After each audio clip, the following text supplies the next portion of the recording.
اس بات پہ اتفاق کیا کہ جو ملکی حالات ہیں ان کو مد نظر رکھتے ہوئے ہمیں ساتھ مل کے چلنا ہے، اور جو ہمارے نیشنل ایشوز ہیں اس وقت، جس میں سب سے پہلے ہماری ایگریکلچر کا ایشو ہے، اور آپ کے ساتھ میں کئی دفعہ مل بھی چکا، اس پہ بات بھی کی، بڑا اہم ایشو ہے گندم کے حوالے سے ہمارا بلدیاتی نظام، اس کا ہم نے مطالبہ کیا کہ اس کے انتخابات بھی کروائے جائیں، اور جو ایک ڈرافٹ کیا گیا ہے بلدیاتی بل، اور وہ اسمبلی میں بھی پیش ہوا، کمیٹی کے سپرد ہوا، اس پہ بھی ہمیں تحفظات ہیں۔ اس میں جو بیسک ڈیموکریسی کی جو اصل روح ہے اس کو ہی فارغ کر دیا گیا ہے، اور میں سمجھتا ہوں کہ وہ ہمارے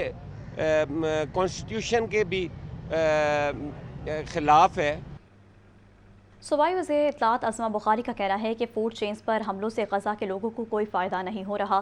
ملکی ترقی کے مخالفین ان کارروائیوں کے پیچھے ہے۔ غزہ کے نام پر تشدد اور انتشار کی اجازت نہیں دی جائے گی۔ دیکھتے ہیں یہ report. D G P R Lahore میں صوبائی وزیر اطلاعات عظمہ بخاری کی پریس کانفرنس۔ وہ کہتی ہیں کہ فوڈ چینز پر حملے ملک دشمنی ہے۔ ان فوڈ چینز میں 25,000 لوگ روزگار کما رہے ہیں۔ منصوبہ بندی کے تحت پاکستان میں انتشار پھیلایا جا رہا ہے اور اس میں دہشت گرد گروہ ملوث ہیں۔ غزہ کے نام پر توڑ پھوڑ اور تشدد کی قطعاً اجازت نہیں دیں گے۔ تشدد کے ذمہ داروں سے آہنی ہاتھوں نمٹا جائے گا۔ وزیر مملکت کھیلداز پر حملہ افسوسناک ہے۔ حملے کے ملزمان کی فوری گرفتاری ہونی چاہیے۔ ہمارے وفاقی وزیر ہیں کھیل داس صاحب، ان کے اوپر سندھ میں جو ہے وہ ایک پورا پلان کر کے ایک حملہ کیا گیا۔ الحمدللہ وہ محفوظ رہے، ان کو کوئی نقصان نہیں ہوا، لیکن ان کے کچھ ساتھیوں کو نقصان ہوا ہے، کچھ چیزوں کا انہوں نے ذکر کیا ہے۔ تو میں سمجھتی ہوں کہ اور میں یہ ریکویسٹ کروں گی سندھ حکومت سے کہ وہ ان ملزمان کی فوری طور پر گرفتاری یقینی بنائے۔ صوبائی وزیر اطلاعات عظمہ بخاری نے کہا کہ پرامن احتجاج سب کا حق ہے، مگر توڑ پھوڑ سے اپنا نقصان کر رہے ہیں۔ ہر عالمی فورم پر غزہ اور فلسطین کے لیے آواز بلند کر رہے ہیں۔ پرتشدد گروہوں کو کھلی چھٹی نہیں دیں گے۔ علماء کرام امن کے لیے سامنے آئیں۔ عدالتوں سے بھی توقع ہے کہ انتشار پھیلانے والوں سے متعلق فیصلے پوری کرے گی۔ فوڈ چینز میں 25,000 پاکستانی، کون 25,000 پاکستانی، کوئی یہودی کام نہیں کرتا، اس میں یہاں پر پاکستانی کام کرتے ہیں، اور جہاں جہاں ان فوڈ چینز کو نشانہ بنایا گیا وہاں پر پاکستانی شہریوں کو نقصان ہوا ہے۔ زخمی بھی پاکستانی شہری ہوئے ہیں اور ہلاک بھی جو ہے وہ پاکستانی شہری ہوا ہے۔ اور یہ غزہ کے نام پر، فلسطین کے نام پر یہ جس قسم کی آگ لگانے کی کوشش کی جا رہی ہے، یہ یقیناً نہ پاکستانی ہے، نہ پاکستان سے محبت کرنے والے لوگ ہیں۔ یہ وہ لوگ ہیں جن کو پاکستان کا امن اچھا نہیں لگتا، یہ وہ لوگ ہیں جن کو پاکستان کے اندر سرمایہ کاری آتی ہوئی اچھی نہیں لگتی۔ صوبائی وزیر اطلاعات عظمہ بخاری نے کہا کہ غزہ کے نام پر صرف پنجاب میں منصوبہ بندی کے تحت انتشار پھیلانے کی کوشش کی جا رہی ہے، لیکن پنجاب حکومت اور پولیس ایسی ہر کوشش کو ناکام بنا دے گی۔ وفاقی وزیر تجارت جام کمال کہتے ہیں کہ وزیراعظم کی معیشت کی طرف خصوصی توجہ ہے۔ جس صبر سے بزنس کمیونٹی نے حکومت کا ساتھ دیا قابل تعریف ہے۔ ایکسپورٹس بڑھانے کے لیے یکسوئی سے کام کر رہے ہیں۔ صدر لاہور چیمبر نے شکوہ کیا کہ سرکاری اداروں میں سپیڈ منی کا مسئلہ سنجیدگی سے حل کیا جائے۔ رپورٹ کر رہے ہیں Abdul Qadir. Lahore chamber of commerce میں بزنس کمیونٹی سے خطاب کرتے ہوئے وفاقی وزیر تجارت جام کمال نے کہا، وزیراعظم کی خصوصی توجہ اکانومی کی طرف مبذول ہے۔ جس صورتحال میں پاکستان ہے اس میں ہر چیز کو خود دیکھنے کی ضرورت ہے۔ وزیراعظم نے کرنسی کو 1.5 سال میں مستحکم کیے، انرجی ریفارمز بھی کی ہیں۔ جن اداروں کے پاس ڈالر، ٹیکسز اور انرجی ہیں ان کو تعاون کرنا ہوگا۔ جس صورتحال میں پاکستان ہے، جب تک آپ ہر چیز کو خود ایک ذمہ دار کی حیثیت سے نہیں دیکھتے وہ پھر بنتی نہیں ہے، کیونکہ ہم جس فیز سے پچھلے 3-4 سال سے گزر رہے ہیں وہاں پاکستان کی نہ صرف اکنامک سٹیبلٹی کو بہت سارے خدشات کا سامنا کرنا پڑا، بلکہ یہ پورا سٹرکچر اور یہ جو پوری ہمارا سسٹم ہے اس نے انٹرنل ڈسٹربنس بھی کریٹ کی اور باہر والوں کے لیے بھی کی۔ صدر لاہور چیمبر آف کامرس میاں ابوذر شاد کا اس موقع پر کہنا تھا کہ خسارے پر کام کرنے کی اشد ضرورت ہے۔ $8 ارب سے زائد کی انڈر انوائسنگ ہے جو معیشت کے لیے ناسور بن چکی ہے۔ لیپ ٹاپ اور کمپیوٹرز کے 12 کنٹینرز ہال روڈ سے اٹھا کر لے گئے ہیں۔ 1,000 ارب روپے کی سپیڈ منی چل رہی ہے، کوئی بات کرتا ہے دھر لیا جاتا ہے۔ 12 کنٹینر لاہور سے ہار روڈ سے لیپ ٹاپ کے اور کمپیوٹر کے اٹھا کے لے گئے ہیں. سر یہ کیسے ہو سکتا ہے؟ یہ مس انڈرسٹینڈنگ ڈپارٹمنٹ خود پیدا کرتا ہے, خود ہی انہیں کہتا ہے کہ جی انڈر انوائسنگ کرو, خود ہی پکڑتا ہے اور خود ہی آ کے انوائسیں چیک کرتا ہے اور ویلیویشن کی بات کرتا ہے. سر اس کے اوپر بھی بڑی ضرورت ہے کہ ہراسمنٹ ختم ہو. سیمینار میں نائب صدر SAARC chamber Mian Anjum Nisar, chairman pioneers businessman group Ali Hussam Asghar, سابق صدر لاہور چیمبر محمد علی میاں بھی شریک تھے. کیمرہ مین محمد بلال کے ساتھ عبد القادر, لاہور نیوز. اور یہاں پر خبر شامل کریں, آپ کو بتائیں کہ لاہور ہائی کورٹ نے ٹرائل کورٹ کی جانب سے خلا کے باوجود بیوی کو 2 لاکھ حق مہر دینے کا فیصلہ درست قرار دے دیا. خلا کی صورت میں خواتین کے حق مہر کے حوالے سے اصول وضع کر دیے. اگر کوئی خاتون شوہر کی بدسلوکی پر خلا لے تو حق مہر کی حقدار رہتی ہے. جسٹس راہیل کامران نے 8 صفحات پر مشتمل تحریری فیصلہ جاری کر دیا ہے. مزید کیا تفصیلات ہیں جان لیتے ہیں محمد اشفاق سے. جی اشفاق بتائیے گا. جی بالکل, لاہور ہائی کورٹ کے جسٹس راہیل کامران شیخ نے بڑا فیصلہ جاری کر دیا ہے. لاہور ہائی کورٹ کے جسٹس راہیل کامران شیخ نے خلا کی صورت میں خواتین کے حق مہر کے حق کے حوالے سے نئے اصول وضع کر دیے. جسٹس راہیل کامران شیخ نے قرار دیا کہ اگر کوئی خاتون شوہر کی بدسلوکی پر خلا لے تو حق مہر کی حقدار رہتی ہے, تاہم خاتون شوہر سے صرف ناپسندیدگی کی بنیاد پر خلا لے تو پھر حق مہر کی حقدار نہیں رہتی. لاہور ہائی کورٹ کے جسٹس راہیل کامران شیخ نے آصف محمود کی جانب سے دائر اپیل پر 8 صفحات پر مشتمل تحریری فیصلہ جاری کر دیا. عدالت نے ٹرائل کورٹ کی جانب سے خلا کے باوجود بیوی کو 2 لاکھ حق مہر دینے کا فیصلہ درست قرار دے دیا اور شہری آصف محمود کی ٹرائل کورٹ کا فیصلہ کالعدم قرار دینے کی اپیل بھی خارج کر دی. جسٹس راہیل کامران شیخ نے 8 صفحات پر مشتمل تحریری فیصلے میں لکھا کہ ہمارے معاشرے میں ہر طبقے کا شخص بیٹیوں کو جہیز دیتا ہے, جو کہ ایک گہرا رواج بن چکا ہے. اسلامی قانون کے تحت شوہر پر حق مہر اس وقت تک واجب ہے جب تک کہ بیوی اس کی جانب سے کسی بغیر وجہ کے خلا کی درخواست نہ کرے. فیصلے میں کہا گیا ہے کہ موجودہ کیس میں خاتون نے اپنے شوہر کی طرف سے ظلم اور توہین امیز رویے کے قابل اعتماد ثبوت فراہم کیے. عدالتی فیصلے میں قرآنی آیات کا بھی حوالہ دیا گیا ہے. فیصلے میں قرار دیا گیا ہے کہ نکاح نامہ بیوی اور شوہر کے درمیان ایک جائز اور پابند معاہدہ ہے. جب تک اس معاہدے کی شرائط سے انحراف کرنے کی قانونی بنیاد نہ ہو, شوہر اپنی ذمہ داری پوری کرنے کا پابند ہے. جب بیوی اس بنیاد پر خلا طلب کرتی ہے کہ وہ اپنے شوہر کو ناپسند کرتی ہے تو وہ اپنا حق مہر کھو دیتی ہے. تاہم اگر شوہر کا طرز عمل بیوی کو خلا لینے پر مجبور کرتا ہے تو خاتون اس کا حق مہر کا حق برقرار رہتا ہے. جسٹس راہیل کامران شیخ نے فیصلے میں کہا گیا کہ موجودہ کیس میں بیوی نے خلا کی بنیاد پر شادی توڑنے کا حکم نامہ حاصل کیا, شوہر پر بدسلوکی اور توہین امیز رویے کے الزامات لگائے. موجودہ کیس میں شادی 9 سال تک برقرار رہی, جو ثابت کرتی ہے کہ بیوی نے اپنی ذمہ داریاں پوری کی ہیں. بیوی نے خلا کے بعد حق مہر اور جہیز کی واپسی کے لیے دعویٰ دائر کیا. ٹرائل کورٹ نے خاتون کا دعویٰ تسلیم کرتے ہوئے سامان جہیز اور حق مہر کی رقم دینے کا حکم دیا. عدالت نے ٹرائل کورٹ کے فیصلے کو کالعدم قرار دینے سے متعلق شہری آصف محمود کی اپیل خارج کر دی اور اس حوالے سے جسٹس راہیل کامران شیخ نے خلا کی صورت میں خواتین کے حق مہر کے حق کے حوالے سے نئے اصول وضع کر دیے ہیں. اہم فیصلہ تھا جس کے حوالے سے محمد اشفاق ہمیں تفصیلاً اپڈیٹ کر رہے تھے. آپ کا بہت شکریہ.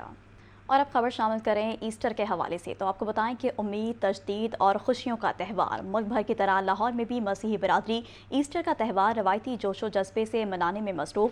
گرجا گھروں میں ایسٹر کی خصوصی عبادات کا اہتمام اور ملک کی ترقی اور خوشحالی کے لیے دعائیں بھی کی گئیں. رپورٹ کر رہی ہیں سامیہ سعید. امید, تجدید اور خوشیوں کے جشن کے تہوار کی رونق کے عروج پر لاہور کی مسیحی برادری ایسٹر کا تہوار روایتی جوش و جذبے سے منانے میں مصروف. شہر کے گرجا گھروں میں ایسٹر کی خصوصی عبادات کا اہتمام. سیکریٹ ہارٹ کیتھیڈرل چرچ میں ملکی ترقی اور خوشحالی کے لیے دعائیں کی گئیں. مسیحی افراد کی بڑی تعداد کی دعائیہ تقریب میں شرکت. ایسٹر کے موقع پر گرجا گھروں کو رنگ برنگی لائٹس سے سجا دیا گیا. سیکیورٹی کے سخت انتظامات. مسیحی برادری کا کہنا ہے آج کا دن خوب انجوائے کریں گے, دوستوں اور رشتہ داروں کے گھر کھانے پر جائیں گے. آج ہم ایسٹر کے دن کے حوالہ سے بہت خوش ہیں جی, اور دعا کرتے ہیں کہ ہمارے ملک پاکستان کے لیے کہ سب کو خدا اپنی حفاظت ایمان میں رکھے. فرینڈس کے ساتھ, فیملی کے ساتھ انجوائے کریں گے, باہر گھومنے جائیں گے, کھانا وغیرہ سب کے ساتھ کھائیں گے.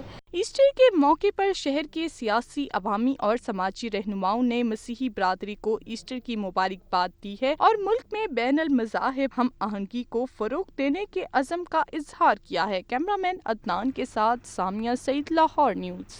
وفاقی وزیر اطلاعات عطا اللہ تارڑ نے مسیحی برادری کو ایسٹر کی مبارکباد دی۔ کہتے ہیں مسیحی برادری کا پاکستان کے قیام میں اہم کردار ہے۔ مسیحی برادری نے پاکستان کے لیے جانوں کی قربانی بھی دی۔ محمد اسامہ کی رپورٹ دیکھیے۔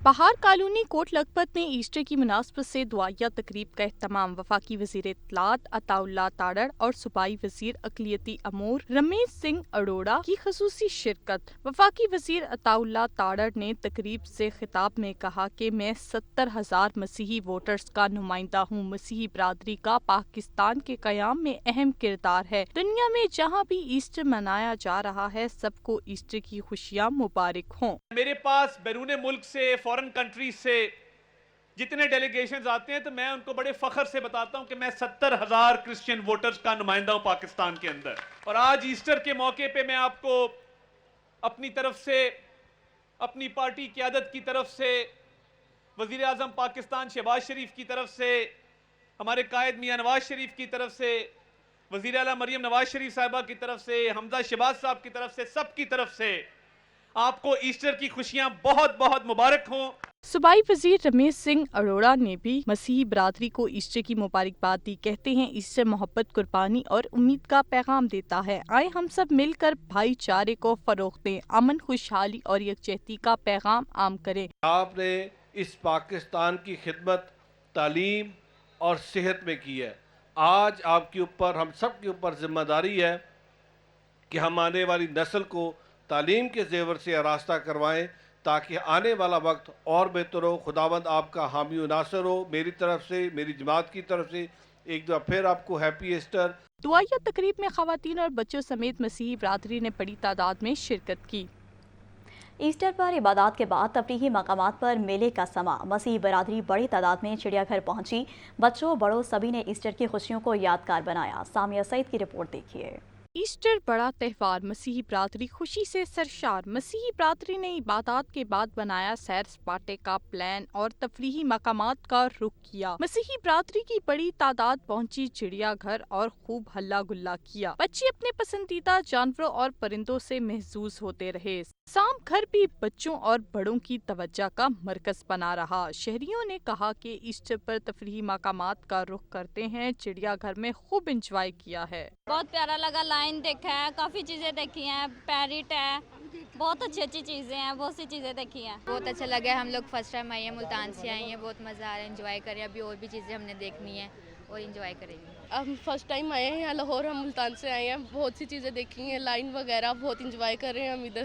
بچوں اور بڑوں نے چڑیا گھر میں تصویر بنا کر ایسٹر کے تہوار کو یادگار بنا دیا۔ کیمرامین عدنان کے ساتھ Samia Saeed, Lahore news. University of central Punjab میں سمپوزیم کا اہتمام۔ ملکی اور غیر ملکی خواتین ڈاکٹرز، فارماسسٹ اور نیوٹریشن ماہرین نے شرکت کی۔ سمپوزیم کی میزبانی معروف گائناکالوجسٹ ڈاکٹر شبانہ مفتی نے کی۔ دیکھتے ہیں یہ report. University of central Punjab میں پہلی بار اینڈوکرائن بیلنس اور bio identical hormone restoration therapy کے عنوان سے سمپوزیم کا انعقاد کیا گیا۔ سمپوزیم میں ملکی و غیر ملکی خواتین ڈاکٹرز، فارماسسٹ اور نیوٹریشن ماہرین نے شرکت کی۔ شرکاء کو مینوپاز، بائیو آئیڈینٹیکل ہارمونز کی افادیت اور مینوپاز کی علامات کے پیچھے چھپی سائنس کے بارے میں آگاہی فراہم کی گئی۔ معروف گائناکالوجسٹ ڈاکٹر شبانہ مفتی نے کہا کہ مینوپاز کے بعد خواتین میں ہارمونز کی کمی کے باعث ڈپریشن، انزائٹی اور جسم کے مختلف حصوں میں درد جیسے مسائل پیدا ہوتے ہیں، جس سے خواتین کی باڈی میں بہت سی تبدیلیاں آتی ہیں۔ میرا مشن، میرا ویژن یہی ہے،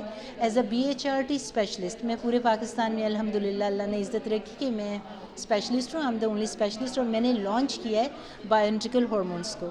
یہ وہ والے ہارمونز ہیں جو نیچرل ہارمونز ہوتے ہیں اور اس سے عورت کے نہ صرف مینوپاز میں جو سمٹمز آ رہے ہیں وہ کم ہوتے ہیں، بلکہ آنے والے 20-30 سال میں جب وہ 60-70 سال کی ہو جائے گی تو اس کو ہارٹ ڈیزیز نہیں ہوگی، اس کو میموری لاس، یادداشت کی کمزوری یا الزائمر ڈیزیز نہیں ہوگا، ویل چیئر پہ نہیں بیٹھے گی، کسی اور کے اوپر برڈن نہیں بنے گی، کوالٹی آف لائف اچھا ہوگا۔ فارماسسٹ اور نیوٹریشنسٹ عفت تاشفین اور انٹرنل میڈیسن فزیشین ڈاکٹر سمیع اللہ بیگ مرزا کا کہنا تھا کہ اس طرح کے پروگرامز نہ صرف آگاہی میں اضافہ کرتے ہیں بلکہ خواتین کو اپنی صحت سے متعلق با اختیار بنانے میں بھی اہم کردار ادا کرتے ہیں۔ یہ انیشیٹو جو ڈاکٹر شبانہ کی طرف سے لیا گیا ہے، it is best ever for us, especially for the women جو کہ اپنی پیری مینوپاز اور مینوپاز کی فیز میں جا رہے ہوتے ہیں۔ 40 سے اسٹارٹ ہوتا ہے and it can go till life. Doctor Shabana Mufti اور ان کی پوری ٹیم کو بہت زیادہ مبارکباد پیش کرتا ہوں کہ انہوں نے اتنا سکسیسفل یہ سمپوزیم کا یہاں پہ انعقاد کرایا، جس میں کہ ہارمون ریپلیسمنٹ تھراپی کے جو گائیڈ لائنز ہیں، جو اس کے طریقہ کار ہیں، اس کے بارے میں بتایا گیا ہے اور بہت ہی کمپریہنسو اور بہت زیادہ ڈیٹیل میں جو ہے وہ ڈسکشن ہوئی ہے۔ شرکاء نے یونیورسٹی آف سینٹرل پنجاب میں منعقد ہونے والے سمپوزیم کو معلوماتی اور متاثر کن قرار دیا۔ اور اب مہنگائی کے حوالے سے کچھ بات کریں تو آپ کو بتائیں کہ سبزیوں اور پھلوں کے نرخوں میں خاص کمی نہ آئی۔ برائڈل گوشت بددستور شہریوں کی پہنچ سے دور۔ ہوشربا مہنگائی کے دور میں غریب آدمی کے لیے گھر چلانا مشکل ہو گیا۔ انتظامیہ کی ریٹ لسٹیں نمائشی بن کر رہ گئیں۔ دیکھتے ہیں یہ رپورٹ۔ شہر کے بازاروں میں سبزیوں اور پھلوں کے ریٹ کم نہ ہوئے۔ مارکیٹ میں پیاز سرکاری نرخ 45 کی بجائے 60 روپے فی کلو فروخت۔ ٹماٹر کا سرکاری نرخ 5 روپے اضافے سے 50 روپے فی کلو مقرر۔ مارکیٹ میں درجہ اول ٹماٹر 70 روپے فی کلو بک رہا ہے۔ آلو کا سرکاری ریٹ 5 روپے اضافے سے 50 روپے فی کلو مقرر۔ مارکیٹ میں آلو 70، لیسن چائنا 450، ادرک 500 روپے فی کلو میں بیچا جا رہا ہے۔ لیمو کا ریٹ 10 روپے اضافے سے 140 روپے فی کلو مقرر۔ مارکیٹ میں لیمو 200 روپے فی کلو فروخت کیا جا رہا ہے۔ شہر میں زندہ برائلر کا نرخ 5 روپے کمی سے 398 روپے فی کلو مقرر۔ مارکیٹ میں برائلر گوشت اب بھی 590 سے 600 روپے فی کلو فروخت ہو رہا ہے۔ بازاروں میں فارمی انڈوں کے نرخ 226 روپے درجن برقرار۔ عوام نے سبزی اور برائلر گوشت کے نرخوں پر ملے جلے رد عمل کا اظہار کیا۔ یہ ریٹ کچھ لکھے ہوئے ہیں، دے کچھ اور رہے ہیں، جیسے کہ اب شلجم ہے، شلجم لکھا انہوں نے 35 روپے ہوا ہے اور دے وہ 80 روپے رہے ہیں۔ باقی سب کا بھی ایسے ہے۔ مرغی کا ریٹ دیکھ لیں آپ، لکھا ادھر 400 ہوتا ہے اور سیل وہ 600 روپے دے رہے ہوتے ہیں۔ غریب بندے کی پہنچ میں کیسا ہے؟ ہم لوگ جو 2 کلو لیتے ہیں اب کلو بھی نہیں لیا جاتا۔ پہلے تو 2 کلو بھی لیا جاتا تھا، اب کلو نہیں لیا جاتا۔ کاروبار کے حالات کیسے ہیں؟ عام عوام کی پہنچ میں کہاں پہ ہے مرغی کا ریٹ ہی بلیک ہے۔ لینے جاؤ تو کہیں پہ ملتی نہیں، جہاں پہ ملتی ہے وہاں پہ ریٹ بہت ہوتا ہے۔ مارکیٹ ذرائع کے مطابق گرمی بڑھنے سے آئندہ دنوں میں سبزیوں کی پیداوار کم اور مارکیٹ میں ان کے ریٹ بڑھنے کا خدشہ موجود ہے۔ نیوز اسٹوڈیو سے فی الوقت اتنا ہی۔